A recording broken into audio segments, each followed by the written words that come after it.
Nosotros somos estudiantes de la Universidad Andina del Cusco, de la Facultad de Ingeniería y Arquitectura, de la Escuela Profesional de Ingeniería Ambiental.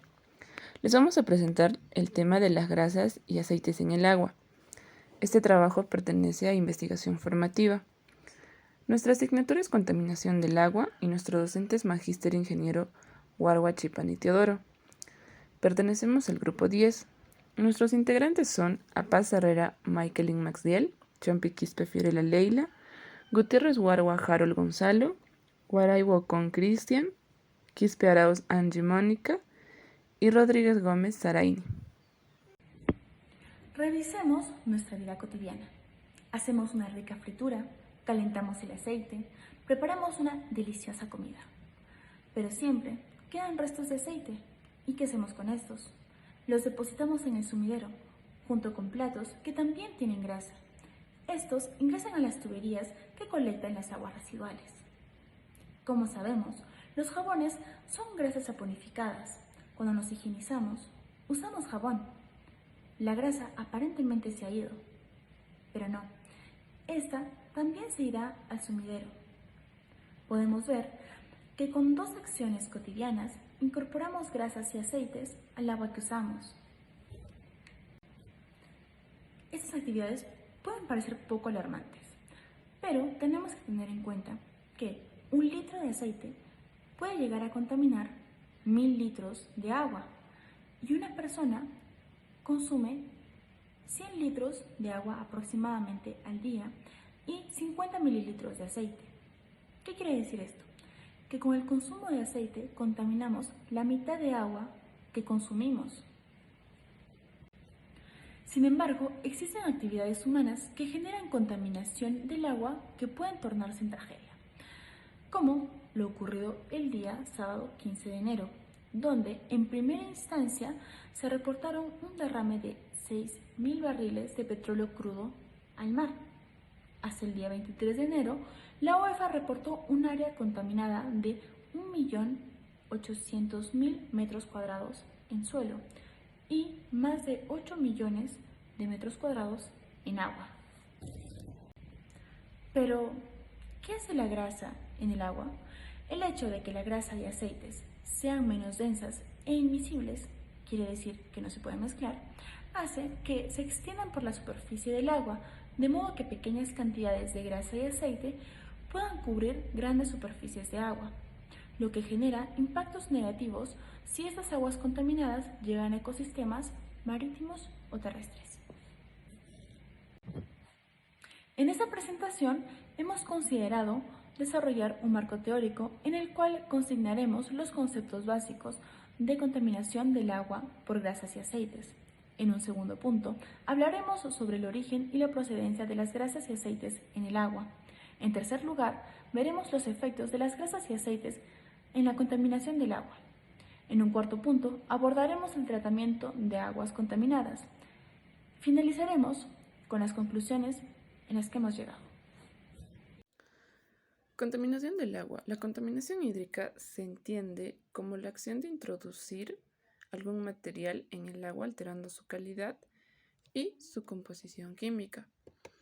Dentro de los contaminantes principales del agua tenemos a las bacterias, virus, parásitos, fertilizantes, pesticidas, fármacos, nitratos, fosfatos, plásticos, desechos fecales. Por otro lado, las grasas y aceites son un conjunto de biomoléculas cuya característica es la insolubilidad en el agua. Estos también son llamados grasas en su estado sólido y aceites cuando se encuentran líquidos a temperatura ambiente. Origen de grasas y aceites en agua. Aceites y grasas. Los términos aceites y grasas designan sustancias insolubles en agua, o sea, hidrofóbicas. Pueden ser de origen animal, vegetal o microbiano.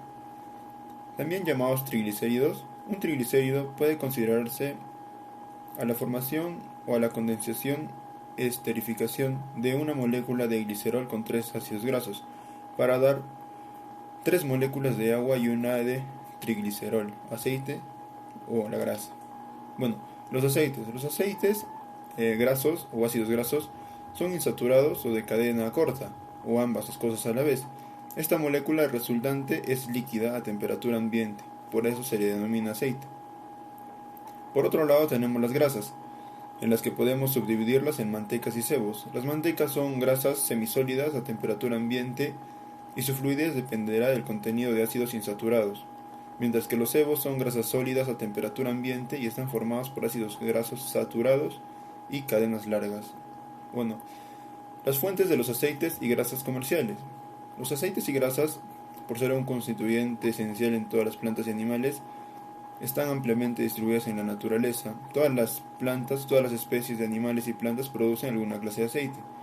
La mayor fuente de aceite está constituida por las semillas de plantas y por otro lado están las grasas de los animales, en los que podemos encontrar los cerdos, las vacas y las ovejas.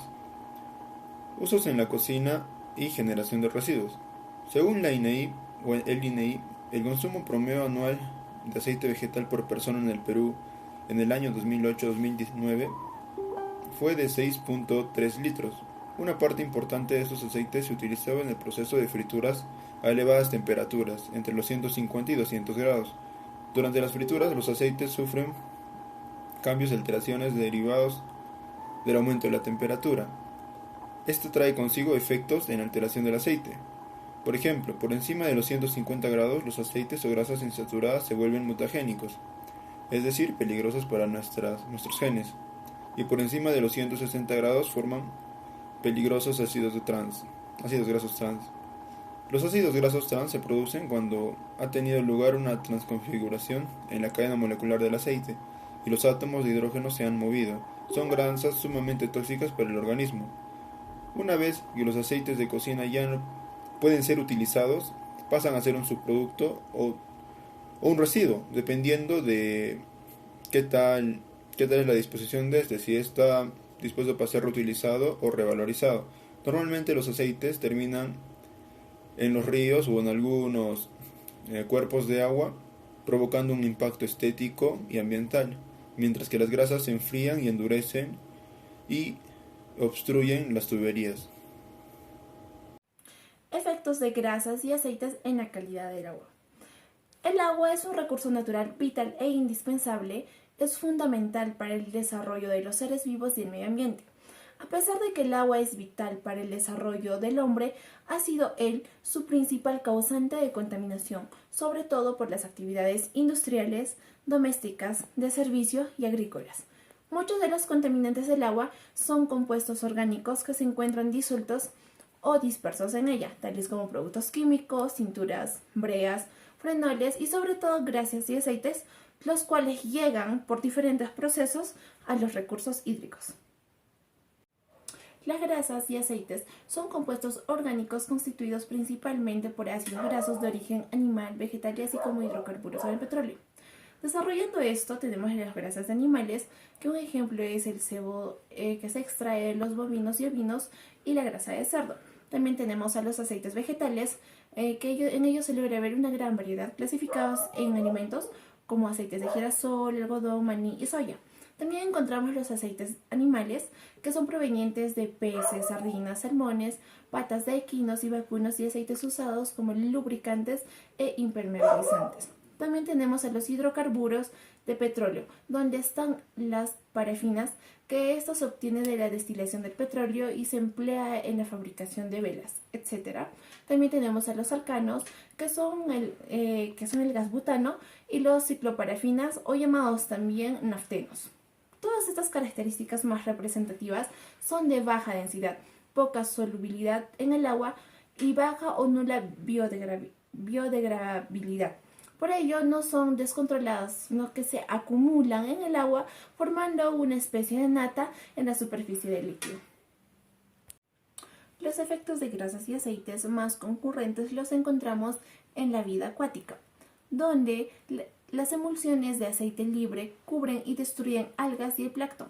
También el recubrimiento puede interferir en los procesos naturales de reaeración, donde el oxígeno y demás componentes gaseosos del aire son renovados en las aguas de movimiento y asimismo la fotosíntesis. También las sustancias sedimentales del aceite pueden cubrir el fondo y destruir la flora y fauna del mar e interferir en áreas donde las especies desovan o, en otras palabras, ponen sus huevos. Otro de los efectos de grasas y aceites son ocasionados por actividades industriales. Una de las más comunes son de las industrias mineras, en general que se derivan de la fase de explotación principalmente de las operaciones de presas y jales que lo generan escurrimientos y arrastres de residuos peligrosos, de la alta afectación, así como la descarga de aguas residuales en cuerpos receptores. Otro de ellos es la industria de la celulosa y papel, que contamina con materia orgánica y sustancias químicas cloradas. Otro de los efectos también es gracias a la contaminación por actividades domésticas y de servicio. Dichos residuos pueden ser de lavado de ropa, baños, desperdicios de cocina, limpieza y preparación de alimentos, ya que casi todos estos desechos contienen jabones, grasas y aceites, y todo esto termina llegando al sistema de alcantarillado público, donde estas grasas tienden a solidificarse y adherirse a las líneas de desagüe, dando como consecuencia la obstrucción de las líneas de alcantarillado, así causando acumulaciones y producen ineficiencias en sistemas de bombeo. Todo esto provocando derrame en las vías y poniendo en riesgo la salud de la población expuesta. Podemos darnos cuenta de que estas pequeñas acciones que nosotros hacemos está provocando la muerte de muchos peces, animales y plantas y aquellos seres vivos que nos rodean. Todo esto, entonces nos preguntamos, ¿qué está pasando con la calidad de nuestra vida? Todo esto se convierte en una causa-efecto que es producido por nosotros mismos, por lo que debemos empezar a actuar ya con el cambio, desde nuestros hogares, desde nuestros niños, porque ellos son el futuro de este mundo. Una pequeña acción hace un gran logro. Yo les voy a hablar sobre el tratamiento de aguas contaminadas por grasas y aceites en el agua.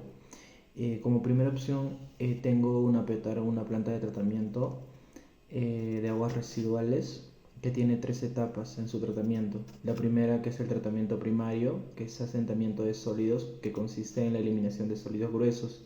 La segunda, que es el tratamiento secundario, conocida como tratamiento biológico. Y la tercera, que es conocida como el terciario, consiste en los procesos físicos y químicos donde realmente se finaliza el tratamiento. Eh, pero ¿en qué parte se ve directamente el tratamiento de estas aguas contaminadas por grasas y aceites? Una de las tecnologías más instaladas en las depuradoras de aguas residuales para la separación de grasas son las soplantes y difusores. Estos sistemas fueron concebidos para la transferencia de oxígeno al agua y para generar efectos de agitación y mezcla.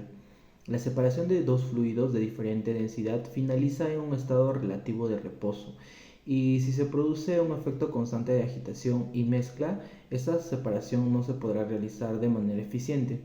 Es muy habitual encontrarse en estas plantas depuradoras con difusores y suplantes en abandono y observar en las zonas de extracción de grasa vacías, a lo que la mayoría de las personas dice que no hay grasas en la depuradora, lo que probablemente no es cierto, ya que el sistema de extracción es inadecuado y no separa correctamente el sustrato. Como otra alternativa también tenemos a la bioremediación, que es cualquier proceso que utiliza organismos vivos para absorber y degradar o transformar los contaminantes y retirarlos, inactivarlos o atenuar su efecto en el agua. Para ello usamos bacterias naturales inocuas capaces de degradar las sustancias nocivas o materia que vendría a ser los aceites y las grasas. Como una ayuda a estos tratamientos, tengo un dato muy importante, vendría a ser la alternativa de tratamiento con pelo humano, que últimamente se hizo muy popular, ya que resulta que el pelo humano no absorbe el agua, aunque sí los aceites como el petróleo se adhieren, y por eso el pelo humano es muy efectivo e ideal para la limpieza de petróleo. Es un producto natural, barato, renovable. Además tiene otra ventaja sobre los materiales sintéticos y dispersables, químicos que usa la industria petrolera para limpiar desastres. Esta alternativa es biodegradable. También podemos considerar alternativas como fitorremediación. Conclusiones. La contaminación originada por los aceites de caza es uno de los factores más graves de contaminación respecto al agua, ya que ésta es capaz de crear una capa sobre la superficie del agua y de esta manera evitando pasar el oxígeno y con el resultado de la muerte de los seres vivos acuáticos. Sobre el tratamiento, existe un proceso llamado flotación y filtración. Esta es muy eficaz para reducir contaminantes como son los aceites y las grasas. Esto con el objetivo de crear agua limpia. La remoción o extracción de grasas y aceites con cabellos naturales son excelentes y eficaces, por lo que una de las grandes opciones sería la creación de cabello artificial. Esto ayudaría mucho respecto a la cantidad que se usa. Como claro ejemplo, tenemos el derrame de petróleo ocasionado por la empresa Repsol. Esto afectó gravemente al ecosistema acuático. Como todos pudimos observar, se utilizó cabello natural, hasta se realizaron campañas de donación de cabello. Y pues la solución más directa sería la creación de cabello artificial. Esto haría la limpieza de petróleos o cualquier tipo de grasas o aceites más rápida y eficaz. Queremos darles gracias por su atención y recuerden que miles de personas han sobrevivido sin amor, pero ninguna sin agua.